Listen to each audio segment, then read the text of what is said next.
नमस्कार दर्शक बंधु केमती अच्छे आपण मैंने आशा करुँची समस्ते भलरे थे निजर इनर वर्क करुवे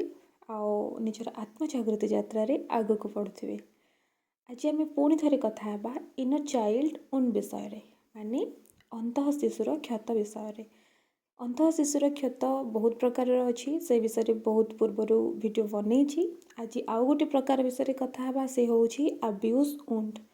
माने अब्यूज वुंड रे दुई प्रकार थाए गोटे हूँ फादर वुंड आ गोटे हूँ मदर वुंड माने बापा तरफ मिलता क्षत आउ माँ तरफ मिलता क्षत। तो आज कथा फादर वुंड विषय माने बापा तरफ आमको जो क्षत मिलता है से क्षतर लक्षण कौन आ से सबू आम भितर कौन सबू सिम्पटम्स थाए जहाँ को आम जापर जे ये आम फादर वुंड बोली केमती हिल करमती भल कर से विषय जाना। छोट बेले बापा तरफ मिलता कष्ट को फादर वुंड कहुए बा पितांकर आघात कहुए। पिता आघात हूँ जड़े भावप्रवण एवं मानसिक जंत्रणा बा क्षत आघात बा क्षत जड़े अनुपस्थित अवहेलाकारी समालोचनाकारी किंबा दुर्व्यवहारकारी व्यक्तित्व थिबा पितांक द्वारा सृष्टि होता है। ये आघात जड़े बापा जदि छोट थिला बेले शिशुटे छोट थिला बेले जदि तांको बापा अनुपस्थित थांती माने से हुए तो बापांकर डेथ हो जाइथिबो किंबा बापा छोट जन्मर किछि वर्ष परे डेथ करि जाइथिबे किंबा घर छाड़ी पळैथिबे बापा जदि शिशु आ तांको माँ को छाड़ी पूरा पळै जाइथिबे अनुपस्थित थिबे जेकोसी भाव में से जदि अनुपस्थित थांती तेबे ए आघात फादर वुंड जड़े शिशु मध्य डेभलप होता है। से बड़ है पर्यंत से आघात मन भितर सबकनसीयस माइंड थाए। जदि बापा अनुपस्थित अर्थ केवल फिजिकल अनुपस्थित नुहे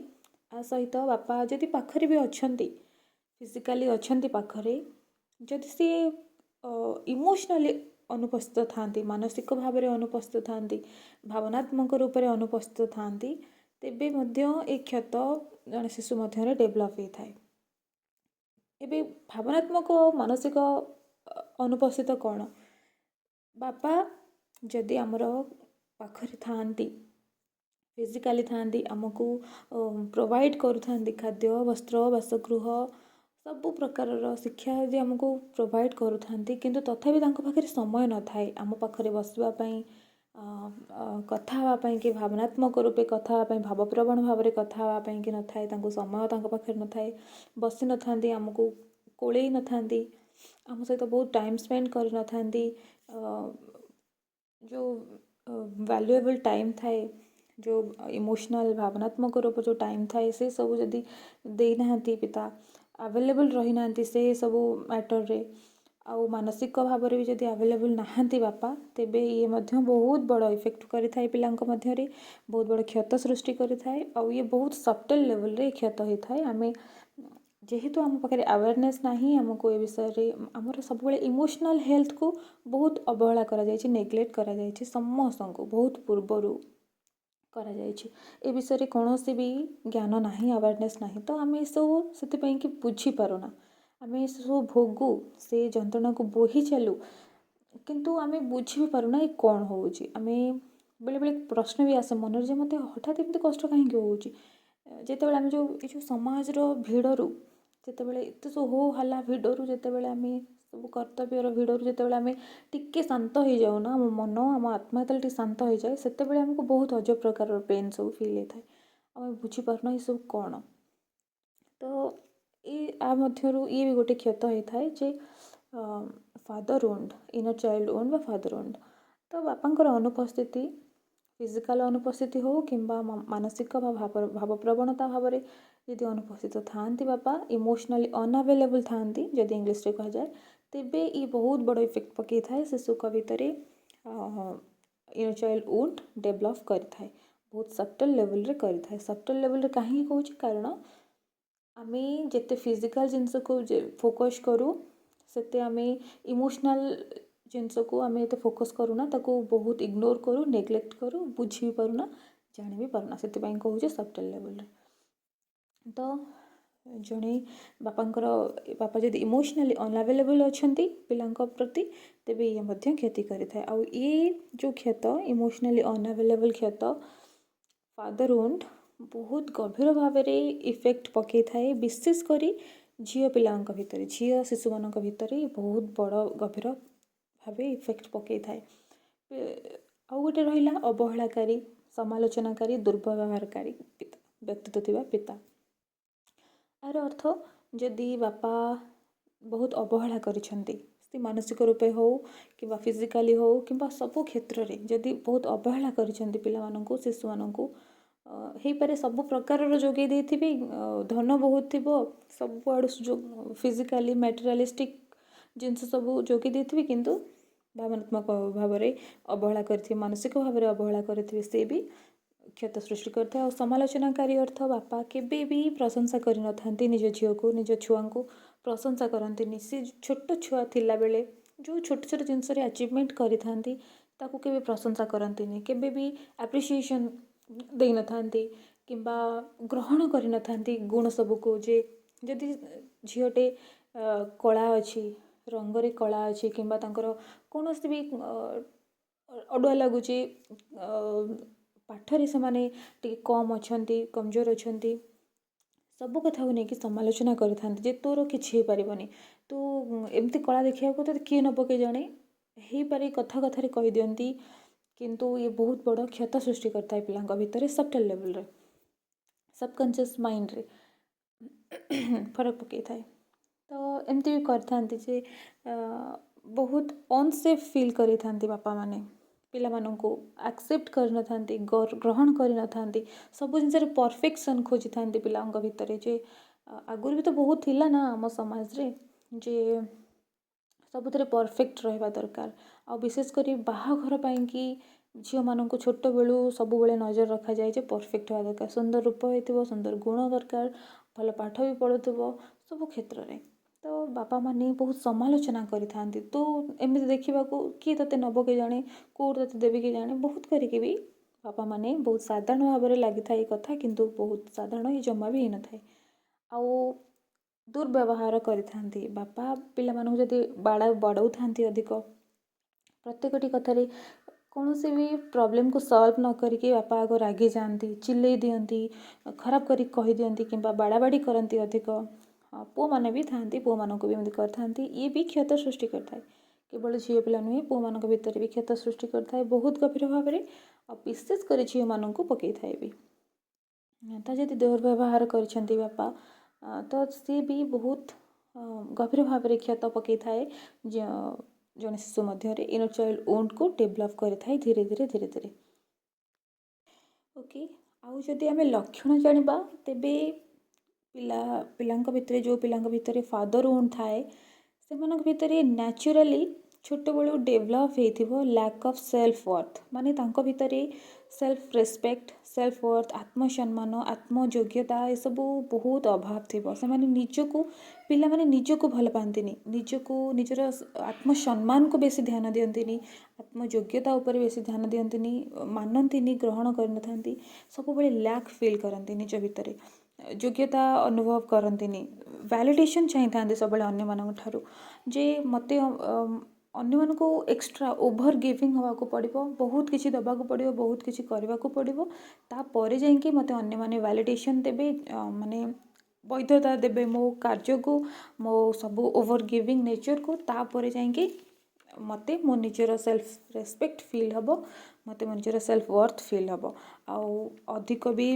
ଝିଅମାନେ ବିଶେଷ କରି ଏ କ୍ଷେତ୍ରରେ ବହୁତ ୱୁଣ୍ଡେଡ୍ ଥାଆନ୍ତି। ଆମେ ଦେଖିବେ, ଆପଣ ବି ନିଜ ଚାରିପାଖରେ ନଜର ରଖିବେ, ନିଜ ମାଆଙ୍କ ଭିତରେ ଥିବ, ନିଜ ଭାଇ ଭଉଣୀଙ୍କ ଭିତରେ ଥିବ, ଭଉଣୀମାନଙ୍କ ଭିତରେ ଥିବ, ନିଜ ସାଙ୍ଗମାନଙ୍କ ଭିତରେ ଥିବ, ଆପଣଙ୍କ ଭିତରେ ବି ଥିବ। ଦେଖିବେ ଯେ ଆପଣ ଓଭର ଗିଭିଂ ଥିବେ, ସବୁବେଳେ ଅନ୍ୟମାନଙ୍କୁ, ସାଙ୍ଗ ହୁଅନ୍ତୁ, ଜୀବନରେ କେହି ବି ଆସନ୍ତୁ, ସାଙ୍ଗସାଥି ଆସନ୍ତୁ କିମ୍ବା ଲାଇଫ୍ ପାର୍ଟନର୍ ଆସନ୍ତୁ, କିମ୍ବା କେହି ପ୍ରେମିକ ଯଦି ଆସନ୍ତି, ଲାଇଫ୍ରେ ପୁରୁଷ କେହି ଆସନ୍ତି, ତ ଆପଣ ସେମାନଙ୍କୁ ସବୁବେଳେ ଓଭର ଗିଭିଂ କରିବାକୁ ଲାଗିବେ, ସବୁ କ୍ଷେତ୍ରରେ ବହୁତ ଅଧିକ ଦେବାକୁ ଚେଷ୍ଟା କରିବେ। ଆଉ ସେଇଥିରେ ଆପଣଙ୍କୁ ଗୋଟେ ସବଟଲ୍ ଲେଭେଲରେ ଗୋଟେ ଫିଲିଙ୍ଗସ୍ ଥିବ ଯେ ମୁଁ ଅଧିକ ଦେଲେ ହିଁ ମୋତେ ଭ୍ୟାଲିଡେସନ୍ ମିଳିବ, ମୋତେ ଅନ୍ୟମାନେ ଯୋଗ୍ୟ ବୋଲି ଭାବିବେ, ମୋତେ ଭଲ ପାଇବା ଦେବେ, ମୋତେ କେୟାର କରିବେ, ମୋତେ ଆଟେନସନ୍ ଦେବେ, ମୋତେ କେବେ ଛାଡ଼ିକି ଯିବେନି, ଆଉ ମୁଁ ସୁରକ୍ଷିତ ବୋଲି ତାଙ୍କ ପାଖରେ ଭାବୁଥିବେ ଆପଣ। ଏ ବହୁତ ସବଟଲ୍ ଲେଭେଲରେ ଥିବ, ନିଜକୁ ନିଜେ ଆନାଲିସିସ୍ କରନ୍ତୁ, ବୁଝିପାରିବେ। ଯେତେବେଳେ ଫାଦରହୁଡ୍ ଥାଏ, ଆମେ ଝିଅମାନେ ପ୍ରାୟତଃ ଏମିତି କରନ୍ତି, ପୁଅମାନେ ବି ଏମିତି ଅଛନ୍ତି, କେବଳ ଝିଅ ନୁହନ୍ତି, ସେମାନେ ବି ଏମିତି କରିଥାନ୍ତି। ଲ୍ୟାକ୍ ଅଫ୍ ସେଲ୍ଫ ୱର୍ଥ ଥିବ, ଭ୍ୟାଲିଡେସନ୍ ଅନ୍ୟମାନଙ୍କ ଠାରୁ ଦରକାର ହେଉଥିବ। ଆଉ ଗୋଟେ ସବୁଠାରୁ ବଡ଼ ଲକ୍ଷଣ ବି ଥାଏ ଯେ ବହୁତ ଅସୁରକ୍ଷା ବା ଅସୁରକ୍ଷିତ ଫିଲ୍ କରନ୍ତି, ସବୁଥିରେ ଅସୁରକ୍ଷିତତା ତାଙ୍କୁ ଅନୁଭବ ହୁଏ, ସେଫ୍ଟି ଫିଲ୍ ହୁଏ ନା, ଇମୋସନାଲ୍ ସେଫ୍ଟି ନଥାଏ, ଇମୋସନାଲି ସେମାନେ ସିକ୍ୟୁରିଟି ତାଙ୍କୁ ମିଳିନଥାଏ, ପାଇନଥାନ୍ତି ସେମାନେ। ତ ସେ ବହୁତ ଅସୁରକ୍ଷିତ ସବୁ କ୍ଷେତ୍ରରେ ଫିଲ୍ କରନ୍ତି। ଏଇଟା ଫିଜିକାଲି ବି ଯେତେବେଳେ ଏକ୍ସେସ୍ ହେଇଯାଏ ନା, ଆମେ ଯେତେବେଳେ ବଡ଼ ହେଇଯାଉ ଧୀରେ ଧୀରେ ଏଇ ୱୁଣ୍ଡକୁ ଧରିକି, ସେତେବେଳେ ବହୁତ ଏକ୍ସେସ୍ ରୂପରେ ଫିଜିକାଲି ବି ଦେଖାଯାଏ ଯେ ସବୁ କ୍ଷେତ୍ରରେ ଇନସିକ୍ୟୁର ଫିଲ୍ ହେବ, ସବୁ କ୍ଷେତ୍ରରେ ଏକ୍ସଟ୍ରା ସେଫ୍ଟି ନେଚର୍ ଆସିଯିବ, କୌଣସି ବି କ୍ଷେତ୍ରରେ ହେଇଥାଉ। ତ ଏମିତି ହେଇଥାଏ ଯେତେବେଳେ ଫାଦରହୁଡ୍ ଆମ ଭିତରେ ଥାଏ। ଆଉ ଲକ୍ଷଣ ହେଲା ବାପାଙ୍କ ଫାଦରହୁଡ୍ ଯଦି ଯାହା ଭିତରେ ଥିବ, ସେମାନେ ନିଜ ଲାଇଫ୍ରେ ଏମିତି ପାର୍ଟନରକୁ ଆଟ୍ରାକ୍ଟ କରିବେ ଯାହାଙ୍କ ଭିତରେ ସେମ୍ କ୍ୱାଲିଟି ଥିବ। ବାପାଙ୍କର ଯେଉଁ ଗୁଣ ଥିଲା ନା, ଛୋଟବେଳୁ ଆପଣ ଫେସ୍ କରିଥିବେ, ଯାହାଙ୍କ ଭିତରେ ଫାଦରହୁଡ୍ ଅଛି, ସେମାନେ ବଡ଼ ହେଲେ ନିଜର ଲାଇଫ୍ ପାର୍ଟନରକୁ କିମ୍ବା ପ୍ରେମିକଙ୍କୁ ଏଇ ସେମ୍ କ୍ୱାଲିଟିର ଥିବା ମଣିଷଙ୍କୁ ଆଟ୍ରାକ୍ଟ କରନ୍ତି ନିଜ ଲାଇଫ୍ରେ। ଯେ ବାପା ଯେମିତି ରିଲେସନ୍ରେ ବେଶୀ ମନେ କରନ୍ତୁ ଇମୋସନାଲି ଅନଆଭେଲେବୁଲ୍ ଥିଲେ ଆପଣଙ୍କର ବାପା, ତ ଆପଣ ବି ନିଜ ଲାଇଫ୍ରେ ସେମିତି ପର୍ସନ୍କୁ ଆଟ୍ରାକ୍ଟ କରିବେ, ସେମିତି ଲଭର୍ ବା ସେମିତି ଜୀବନସାଥୀଙ୍କୁ ଆଟ୍ରାକ୍ଟ କରିବେ। ହେଇପାରେ ଆପଣଙ୍କର ଆରେଞ୍ଜ ମ୍ୟାରେଜ୍ ହେଇଛି କିମ୍ବା ଲଭ୍ ମ୍ୟାରେଜ୍ ହେଇଛି, ଆପଣ ସବକନସିୟସଲି ସେଇଭଳିଆ ଲୋକଙ୍କୁ ପାଖକୁ ଟାଣି ହେଇଯାଆନ୍ତି, ବହୁତ ଗୋଟେ କନେକ୍ସନ୍ ଫିଲ୍ କରନ୍ତି, ଯେଉଁଠି ସେ ଲୋକ ଇମୋସନାଲି ଅନଆଭେଲେବୁଲ୍ ୱୁଣ୍ଡ୍ ତାଙ୍କ ଭିତରେ ଥିବ। ମାନେ ପ୍ରଥମରୁ ହୁଏ ତ ସେ ରିଲେସନସିପ୍ରେ ଆପଣଙ୍କୁ ବହୁତ କେୟାର ମିଳିବ, ବହୁତ ଲଭ୍ ମିଳିବ, ବହୁତ କଥାବାର୍ତ୍ତା, ବହୁତ ଇମୋସନାଲ୍ କନେକ୍ସନ୍ ହେବ, କିନ୍ତୁ ଯେତେବେଳେ ଆପଣ ସିକ୍ୟୁର ଫିଲ୍ କରିଯିବେ ସେ ରିଲେସନ୍ରେ, ସେତେବେଳେ ସାମ୍ନା ଲୋକ ବା ସେ ପୁରୁଷର ବା ସେ ପାର୍ଟନରର ସ୍ୱାମୀ ହୁଅନ୍ତୁ କିମ୍ବା ଲଭର୍ ହୁଅନ୍ତୁ, ତାଙ୍କ ଭିତରେ ଏ ଗୁଣ ଧୀରେ ଧୀରେ ଆପଣ ଦେଖିବାକୁ ପାଇବେ ଯେ ସିଏ ବି ବାପାଙ୍କ ପରିକା ବ୍ୟବହାର ଦେଉଛନ୍ତି ଆପଣଙ୍କୁ। ସିଏ ଆପଣଙ୍କ ପାଖରେ ହଠାତ୍ ଇମୋସନାଲି ଅନଆଭେଲେବୁଲ୍ ହେଇଯିବେ, ଆପଣଙ୍କର ଆଉ ଇମୋସନ୍କୁ ବୁଝିବେନି, ଆଉ ଆପଣ ତାଙ୍କ ଉପରେ ବହୁତ କୋଡିପେଣ୍ଡ ରହିବେ। ଆଉ ଆପଣଙ୍କୁ ଧୀରେ ଧୀରେ ବି ଫିଲ୍ ହେବାକୁ ଲାଗିବ, ନିଜର ଲୋ ସେଲ୍ଫ ୱର୍ଥ ଫିଲ୍ ହେବାକୁ ଲାଗିବ ତାଙ୍କ ପାଖରେ। ଆପଣଙ୍କୁ ଲାଗିବ ଆପଣଙ୍କୁ ତାଙ୍କୁ ବହୁତ ଓଭର ଦେବାକୁ ପଡ଼ିବ, ବହୁତ ଓଭର ଗିଭିଂ ହେବାକୁ ପଡ଼ିବ, ତେବେ ଯାଇକି ତାଙ୍କଠାରୁ ଆପଣଙ୍କୁ ଭଲ ପାଇବା ମିଳିବ, ତାଙ୍କଠାରୁ ଆପଣଙ୍କୁ ଭ୍ୟାଲିଡେସନ୍ ମିଳିବ, ତାଙ୍କ ପାଖରୁ ଆପଣଙ୍କୁ ସିକ୍ୟୁରିଟି ମିଳିବ ଯେ ସେ ଆପଣଙ୍କୁ କେବେ ଛାଡ଼ିକି ଯିବେନି। ତ ଆପଣ ବି ବ୍ୟବହାର କରିବାକୁ ଲାଗିବେ ତାଙ୍କ ସହିତ ଯେ ଇ କାଳେ ମୋତେ ଛାଡ଼ି ଦେଇକି ପଳେଇବେ କି, ବହୁତ ସବକନସିୟସଲି ଥାଏ ନା ଏ ଜିନିଷ, ଆମେ ଭାଷାରେ ତ କହିପାରୁନଥାଉ କିନ୍ତୁ ଆମେ ସେମିତି କାର୍ଯ୍ୟରେ କରିଥାଉ ଯେ ସବୁ ଜିନିଷର ଓଭର ଗିଭିଂ। ସେ ଆମକୁ ଯଦି ବାପା ଆପଣଙ୍କୁ ଦୁର୍ବ୍ୟବହାର କରିଥିବେ ନା, ତ ଆପଣ ବି ଜଣେ ପାର୍ଟନରକୁ ପାଇଲା ପରେ ଲାଇଫ୍ରେ ପ୍ରଥମରୁ କିଛି ବି ହେଇପାରେ, ବହୁତ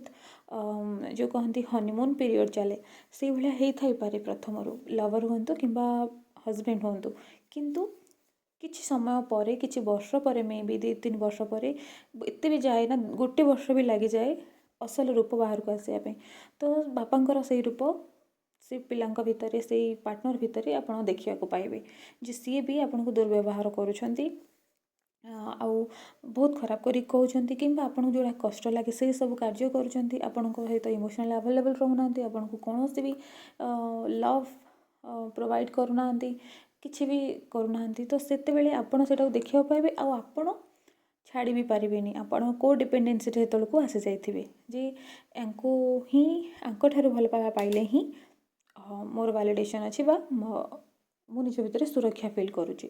ତ ଆପଣ ବି ସେମ୍ ପ୍ୟାଟର୍ନ, ମାନେ ଛୋଟବେଳେ ଯେଉଁ ପ୍ୟାଟର୍ନକୁ ଆପଣ ବଞ୍ଚି ଆସିଛନ୍ତି ନା ସବକନସିୟସ୍ ଲେବୁଲ୍ରେ, ଏବେ ବି ସେଇ ପ୍ୟାଟର୍ନକୁ ପୁଣି ରିପିଟ୍ କରିବେ। କେମିତି ଯେ ଆପଣ ବି ବାପାଙ୍କ ଠାରୁ, ମାନେ ସେଇ ନିଜ ଲାଇଫ୍ ପାର୍ଟନର ଠାରୁ ଦୁର୍ବ୍ୟବହାର ପାଇଲା ପରେ ବି, ତାଙ୍କଠାରୁ ତାଙ୍କର ଇମୋସନାଲ୍ ଅନଆଭେଲେବୁଲ୍ ସେ ଥିଲେ ବି ଆପଣ ତାଙ୍କ ଉପରେ କୋଡିପେଣ୍ଡେଣ୍ଟ ରହିବେ, ଆଉ ଆପଣ ତାଙ୍କୁ ତଥାପି ବି ଭଲ ପାଇବେ। ଆପଣ କେବେ ବି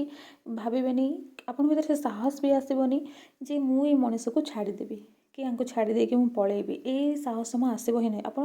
ବହୁତ ଟ୍ୟାଲେଣ୍ଟେଡ଼ ଥିବେ, ଆପଣ ବହୁତ ବୁଝିବାର ବି ଥିବେ, ଆପଣ ବୁଝି ବି ପାରୁଥିବେ, ଆପଣଙ୍କ ଭିତରେ ଶକ୍ତି ବି ଥିବ, ଟ୍ୟାଲେଣ୍ଟ ବି ସବୁ ଥିବ, ତଥାପି ବି ଆପଣ ଏମିତି ଗୋଟେ ପ୍ୟାଟର୍ନ, ଏମିତି ଚକ୍ରରେ ପଡ଼ିଯିବେ ଯେ ଆପଣ ସେଥିରୁ ବାହାରି ପାରିବେନି। ବହୁତ କଷ୍ଟ ହେବ ଆପଣଙ୍କୁ ବାହାରିବାକୁ, ବହୁତ ଡର ଫିଲ୍ ହେବ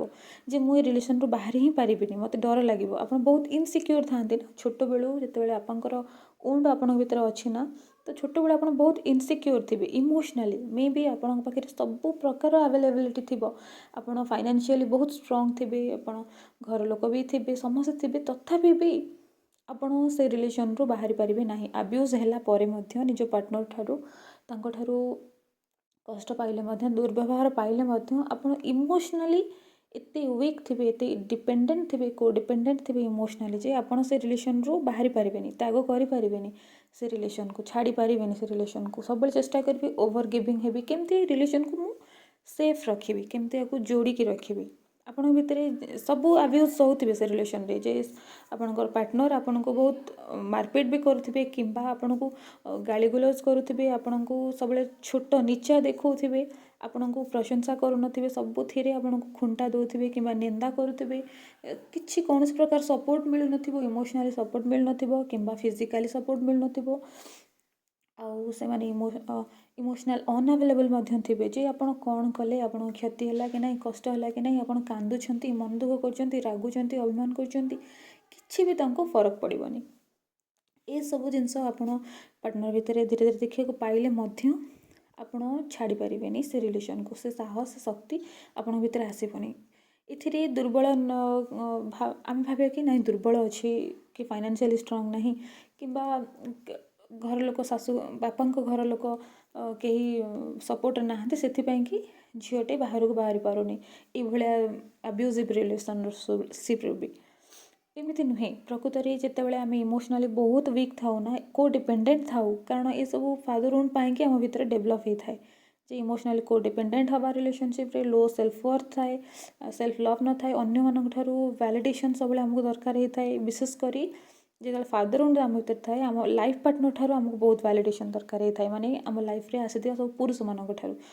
ପୁରୁଷମାନଙ୍କ ଠାରୁ କହିବାକୁ ଗଲେ ବିଶେଷ କରି ଆମେ କନେକ୍ଟ ଥାଉ ନିଜ ହଜବେଣ୍ଡଙ୍କ ସହିତ କିମ୍ବା ଆମ ନିଜ ଲଭର୍ଙ୍କ ସହିତ, ତ ତାଙ୍କଠାରୁ ବେଶୀ ଆମକୁ ଭ୍ୟାଲିଡେସନ୍ ଦରକାର ହୁଏ। ସିଏ ଆମକୁ ସପୋର୍ଟ କଲେ, ଆମକୁ କେୟାର କଲେ, ଆମକୁ ଫିଲ୍ ହୁଏ କି ହଁ ମୁଁ କିଛି ଗୋଟେ ଅଛି, ମୁଁ ଗୋଟେ ମଣିଷ ବୋଲି ଫିଲ୍ ହୁଏ। ତ ଏତେ କୋଡିପେଣ୍ଡେନ୍ସି ଆସିଯାଏ ଯେତେବେଳେ ଫାଦରହୁଣ୍ଡ ଆମ ଭିତରେ ଥାଏ, ଆମେ ସେ ରିଲେସନ୍କୁ ଛାଡ଼ି ପାରୁନା। ଯେତେ ଚେଷ୍ଟା କଲେ ବି, ଆମେ ବୁଝିଲେ ବି ପାରିଲେ ବି ଯେ ଇଏ ଠିକ୍ ବ୍ୟବହାର ନୁହେଁ ମୋ ପ୍ରତି, ମୋତେ ଖରାପ ବ୍ୟବହାର କରାଯାଉଛି, ମୋତେ ଇଗ୍ନୋର କରାଯାଉଛି, ନେଗ୍ଲେକ୍ଟ କରାଯାଉଛି, ତଥାପି ବି ସେଥିରୁ ବାହାରି ପାରନ୍ତିନି। ଗୋଟେ ଭୟ ବି ରହିଥାଏ, ଗୋଟେ ଇନସିକ୍ୟୁରିଟି ବି ରହିଥାଏ, ଲୋ ସେଲ୍ଫ ୱର୍ଥ ବି ଥାଏ, ନିଜର ଯେତେ ଗୁଣ ଟ୍ୟାଲେଣ୍ଟ ଥିଲେ ବି ଲୋ ସେଲ୍ଫ ୱର୍ଥ ଥାଏ ସବୁବେଳେ। ଆଉ ଏସବୁ ଜିନିଷ କେବେ ବି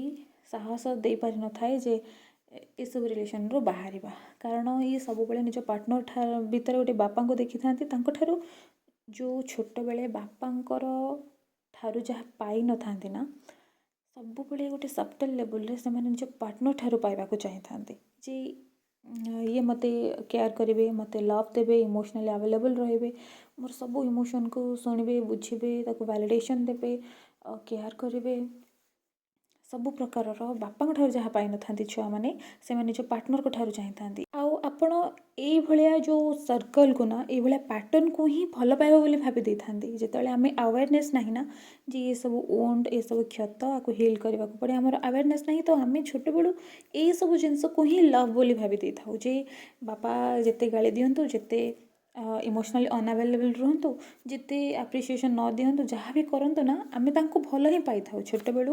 ବାପା ବୋଉ ଆମକୁ ଯେମିତି ବ୍ୟବହାର କରନ୍ତୁ ମଧ୍ୟ, ଆମେ ଠିକ୍ ଭୁଲ ଜାଣିନଥାଉ, ତ ଆମେ ତାଙ୍କୁ ତଥାପି ବି ଭଲ ପାଇଥାଉ। ଆମେ ସେଇଟାକୁ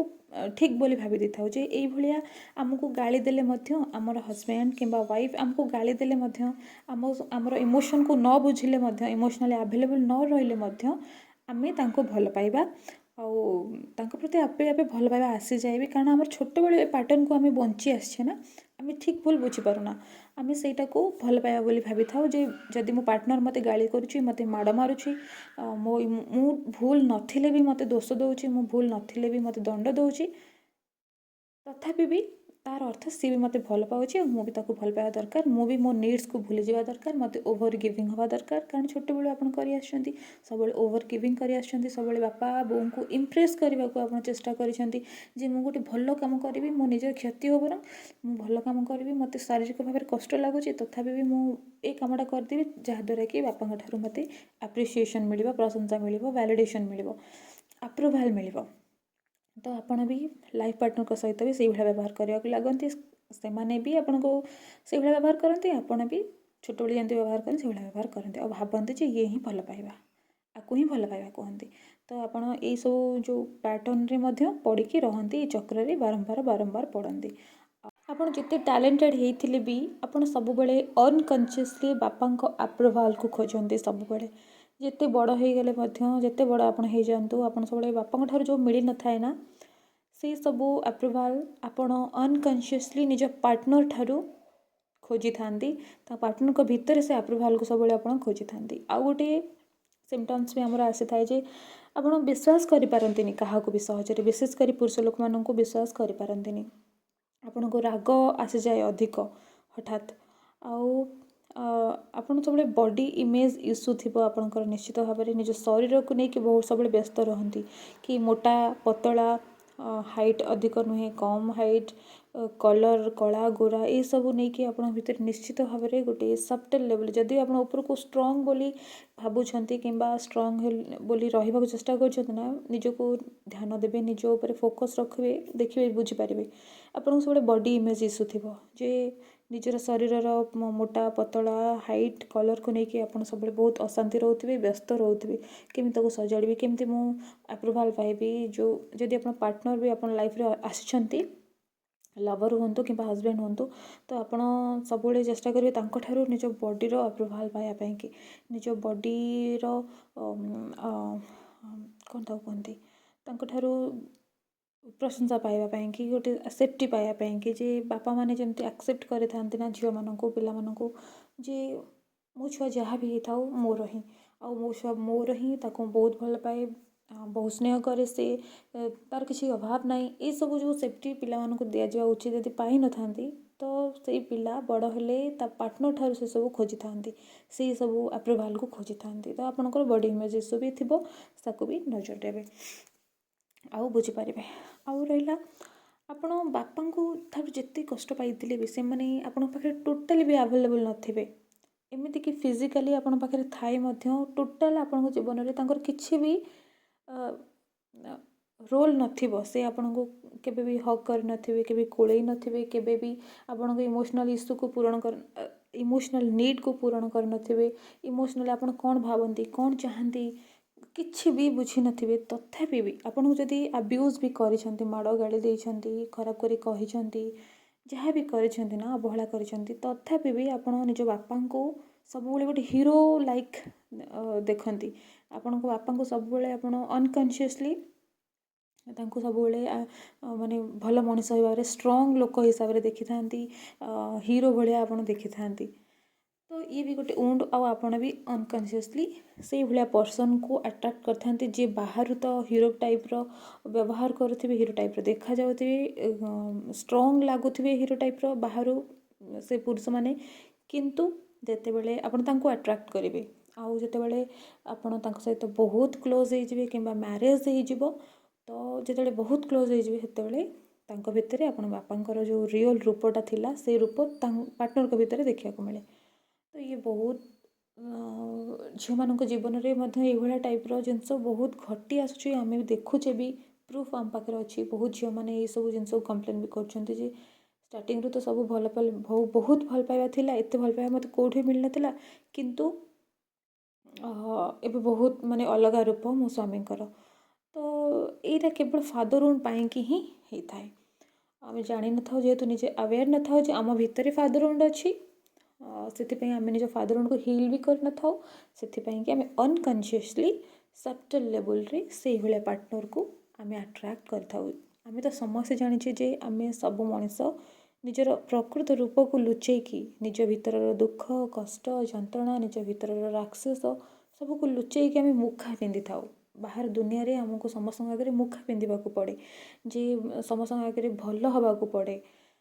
निज भितर जिनस को लुचेकी बेले बेले आम निज भितर को चिन्ह भी न थाऊ अन्य मान हिसाब से आम मुखा पिंधि थाऊ तो ये सब केवल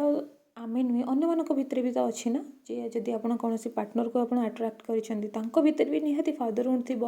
मदर वुंड थी कि इनर चाइल्ड वुंड जहाँ भी किसी थी ताकू भी सी लुचेकी आप आगे स्ट्रंग होता दुनिया आगे स्ट्रंग होता बहुत चार्मिंग पर्सनालीटी रखी था किंतु भितर जो शिशु सी भी तो आघात थी ना तो जिते बड़े आप क्लोज हो जाती बाहर को तो सब चार्मिंग लगे सब भल लगे कि बहुत क्लोज हो जाती से तांकर जो इश्यू भितर अच्छी सी भी बाहर को आसी जाए सी लुचई पारती भी आपड़ जेहेतु अट्राक्ट कर तो भोगवाक पड़ो भी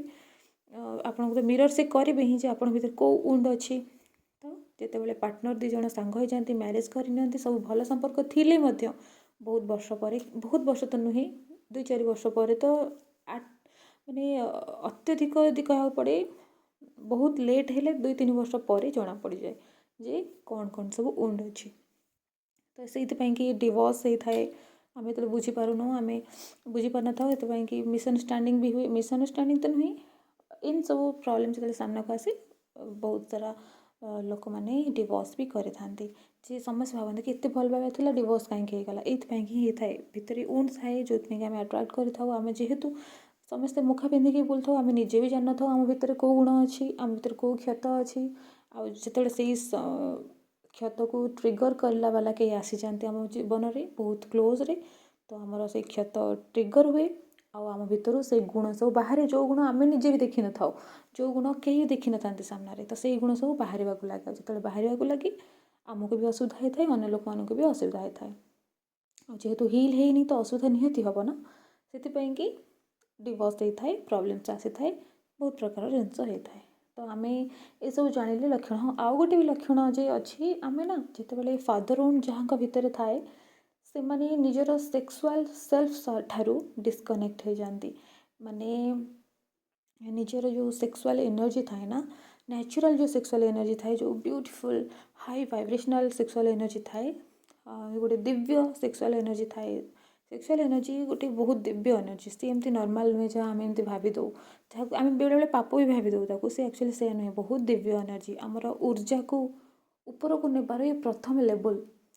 दिव्य रूप से ही कार्य होता है तो जो बापा फादर वुंड आम भीतर डेभलप हुए से आम निजर सेक्सुअल सेल्फ ठारू भी डिस्कनेक्ट होता फिल से भाया डीपली आमर आसी न था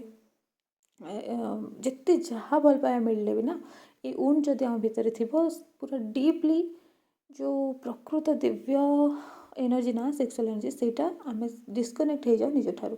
आईटा आम से हिसाब से आम फिल भी करूना ओके ये भी होता है आम को डिपेंडेंट भी हो जाओ को डिपेंडेंसी रे आसी जाऊ जो आम निजर सेक्सुअल एनर्जी ठारू डिस्कनेक्ट हो जाता रिलेशनशिप आम बेसी को डिपेंडेंट हो जाऊ आउ गोटे बहुत बड़ लक्षण जी आप छोट बेले आपण बापा और बों भितर जहाँ भी संपर्क को देखी आसना बापा बों भितर जमी संपर्क थिला जो भाया संपर्क थिला से भाया रिलेशनशिप को ही प्रकृत रिलेशनशिप कहती बोली भावी नियंती आपण भीतर गोटे डीप लेवल रे गोटे गभीर भाव गोटे बिलीव थाए डीप बिलीव थाए गोटे गभीर विश्वास गोटे बिलीव थाए जे संपर्क ये ही होता है आपण बापा बोंकर जमी संपर्क थी ना से संपर्क को ही आप भावी दी था यहाँ ही संपर्क यहाँ अनकनसीयसली आप भावी था गोटे डीप लेवल रे थाए आप निजे भी बुझी न था आप बाहर कनसीयसली कहते कि मो बापा बों को भल व्यवहार देना मो बापा बों को भल पाते ये संपर्क मत दरकार ही ना मुझे गोटे लाइफ पार्टनर को खोजी जी कि मत बहुत भल पाथ मो बापा भाया हो न मो बापा जमी मो बों को कष्ट देती इमोशनल अनलेबल रही कौन जिन प्रोवाइड करना सेफ्टी देना अवहेला कर मो से भाया लाइफ पार्टनर को खोजबी मो गोटे भल लाइफ पार्टनर खोजी से भाया मो बापा भाया है ही न कनसीयसली छोट बेलू कथा भाभी भी आसुवे आपण क्या लव करेंगे कि मैरेज कला बेले एमती खोजे सब जमी भल पाटे किए हो जी कि फाइनेंशियली स्ट्रंग थे बापा यदि फाइनेंशियली आप स्ट्रंग नथिबे बों को बहुत हैरान करेंगे फाइनेंशियली टोटाल केयर नहीं नथिबे आपण को माने परिवार बहुत करेंगे किंतु परिवार टोटाल भी केयर नहीं नथिबे जत्न नहीं नथिबे परिवार कौन बोली ग्रहण करनथिबे। तो आपण भितर गोटे थिबो चेतना हिसाब रे जे भल परिवारटे थिबो, भल फाइनेंशियल स्ट्रॉन्ग थिबे, निजे जो माने कौन कहते से पिला जे निजे पैसा रोजगार करने योग्य थिबे तो से भले आपण खोजिबे। किंतु आपणकर जो जहाँ देखी आछंती छोट बड़ जोड़ा परिवेश को से भलिया आपणकर गोटे डीप बिलीफ थिबो, अनकॉन्शियस रे थिबो, आपण हेटा जानि ही नथिबे। तो आपण सेथिपैं कि अट्रैक्ट कर दियंती ए भलिया लाइफ पार्टनर को। आपणकर गोटे बिलीफ थिबो जे एटा ही भल पाइबा, कारण आपण से भलिया बापा जेतले व्यवहार करंती बोउ सहित खराब व्यवहार आपण सहित भी अवहेला करिथांती, तो आपण से रिलेशन में छोट बेले बंची आछंती, भल पाइबा भी देई आछंती, भल पाई आछंती बापा को। तो गोटे डीप बिलीफ आपणकर थाए जे एमिति ही संपर्क होई थाए, एटा ही भल पाइबार संपर्क, स्वामी स्त्री संपर्क ही एमती। तो जिते बड़े आप बड़ हो जाती चेतना हिसाब से आप अन्य बहुत किसी भल खोजु था निज लाइफ रे लाइफ पार्टनर को, किंतु आप अट्रैक्ट जिते खोजतु जहाँ करूँ जेपर्यंत से उंड को आप हिल करना बुझी ना, तो आप निश्चित भाव में से भाया पार्टनर को अट्रैक्ट ही करेंगे। मे भी सबू बाहर चक चमक थी, बहुत भल पर्सनालीटी थी, आपड़ चूज बहुत करेंगे निज लाइफ पार्टनर को, आपणकर बो बापा फैमिली भी चूज करेंगे बहुत लाइफ पार्टनर को से भाया, किंतु किछि दिन पर आप जानबे जे आपण बापा परिका ही से लाइफ पार्टनर होते। और केवल कारण आपको डीप लेवल जो बिलीफ थिला जे एमती ही भल पाइबा ये व्यवहार कर लोक ही भल पाइबा रिलेशनशिप प्रकृत ये, तो आपड़ से लोक को ही अट्रैक्ट करें। आम जान भी पारानी कारण मुखा पिंधिकी आम बहुत समस्ते बुली था बाहर दुनिया रे मुखा पिंधिकी, तो एमती होता है। आमती आमर डीप वुंड एक्टिव हो जाए सेमती तांकर भी डीप वुंड एक्टिव हो जाए। आम सब बड़े आम निजे वुंड थिले, आम निजे क्षतरे थिले, आमे भी जो लोगों को आम लाइफ रे आनिबा सी भी निश्चित भाव क्षतरे ही थिबे, कारण आमे गुरु भी कथा होइछे जे आमे आम भितर जो शक्ति थाए जो एनर्जी थाए आमे से भलिया एनर्जी को अट्रैक्ट करथाउ। तो आमे से भलिया पार्टनर को भी अट्रैक्ट करथाउ जहाँ भितर भी वुंड थिबो, इनर चाइल्ड वुंड निश्चित भाव में थिबो। तो आपण जेतले जोड़ी हो जाती विवाह करती परस्पर गभीर क्षत को ट्रिगर करथांती, मिरर करथांती। आपण देखिए ध्यान देवे जदि आपण छोट बेले देखी आछंती बापा बोंकर रिलेशनशिप को भलिया जे बापा मन करंतु माँ को बहुत अब्यूज करूछंती, मारपीट करूछंती कि माँ को गाली दउछंती सब बेले, किंबा एमती भी हे पारे प्रायतः एमती हुए मु नजर रखी जे बापा बापा बोंको रिलेशनशिप रे ना गोटे वन साइड रिलेशनशिप हे थाए, माने बापा पूरा अवेलेबल रहंती, पूरा अनअवेलेबल रहंती, माँ को तरफ रिलेशनशिप टा बेसी चली थाए। तो बेसी एफर्ट माँ को तरफ थाए, माँ बहुत ओवर गिविंग था, ओवर अंडरस्टैंडिंग था, ओवर दे था, ओवर रेस्पॉन्सिबिलिटी नहीं था, सब रिलेशनशिप सब रेस्पॉन्सिबिलिटी माँ नहीं था। तो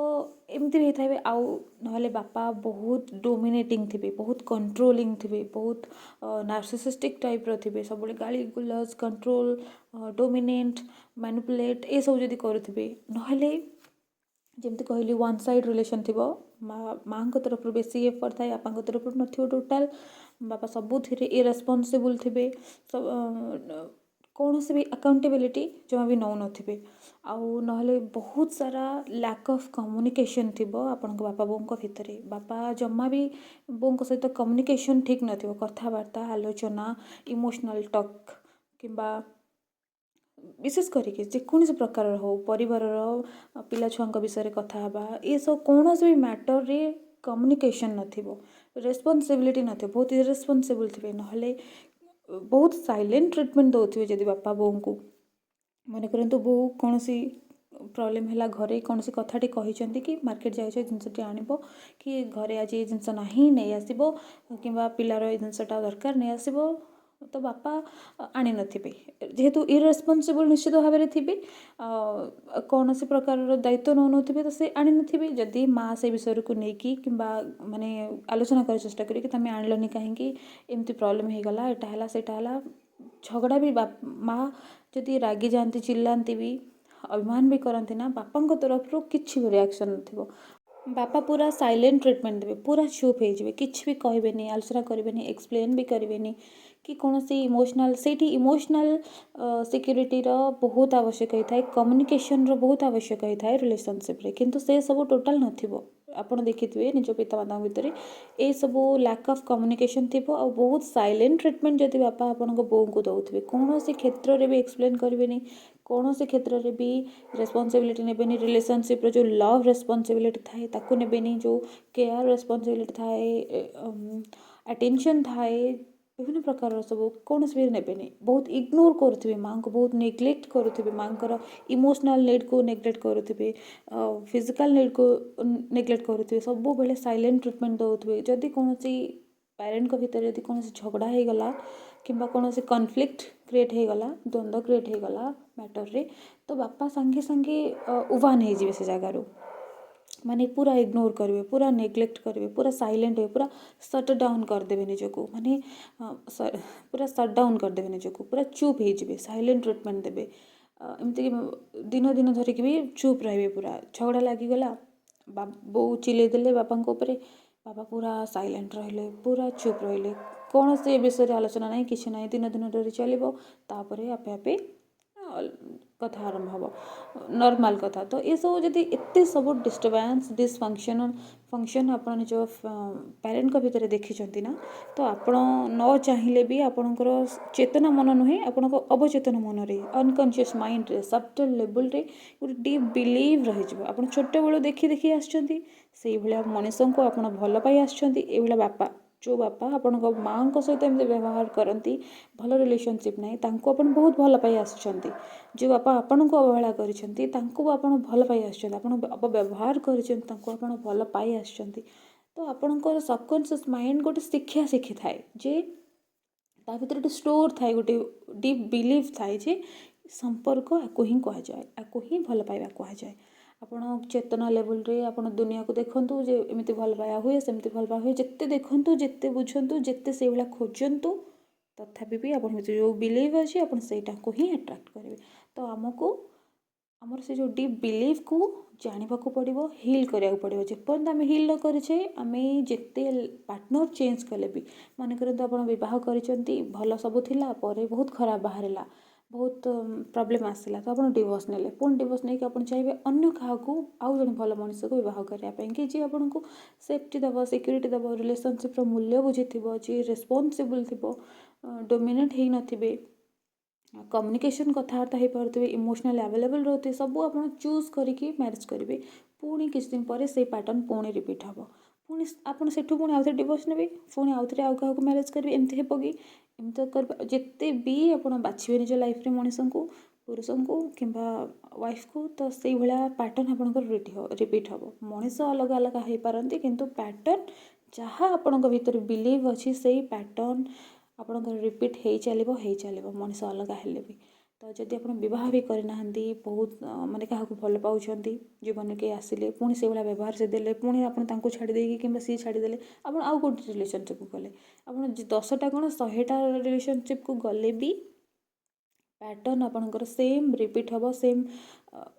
मनीष अलग अलग हो पारती, किंतु पैटर्न रिपीट हम कहीं हुए, कारण आम भितर जहाँ अच्छे बिलीव आम से भाया लोक को ही अट्राक्ट करूँ। तो आम जदि आम निजक बुझीपर, निज क्षत को बुझीपर, ताको आम हिल करवा, निज भर रिलीज करवा, बाहर करवा, आउ निजे सेल्फ लव रे आसवा, सेल्फ वर्थ रे आसवा, निजक निजे हिल करवा। तो आम आम निजक जो क्लीयर करवा, आम से भाया पार्टनर को आउ के टाणवानी, निज अट्राक्ट करवानी, कि व्यवहार खराब पाइबानी, आम से भाया मनीष को निज लाइफ रे आनिबा, जी आमको प्रकृत में भल पाइपर। ओके दर्शक बंधु, तो ये थिला आज आमर फादरहुड क्या कह जाए। आम पर नेक्स्ट वीडियो रे कथा हवा जे आपको हिल केमती करवा। आज बहुत लंबा हो गलानी वीडियो, मुझे कहूँ चाहूनी कारण मत अंटे भी कमी गलानी। तो आम नेक्स्ट वीडियो रे आपको केमती हिल करवा, हाउ टू हिल से विषय रे जानवा। आज एतिक इनफॉरमेशन ये वीडियो को रखिली, एवं रहुची sending you lots of unconditional love, light and happiness.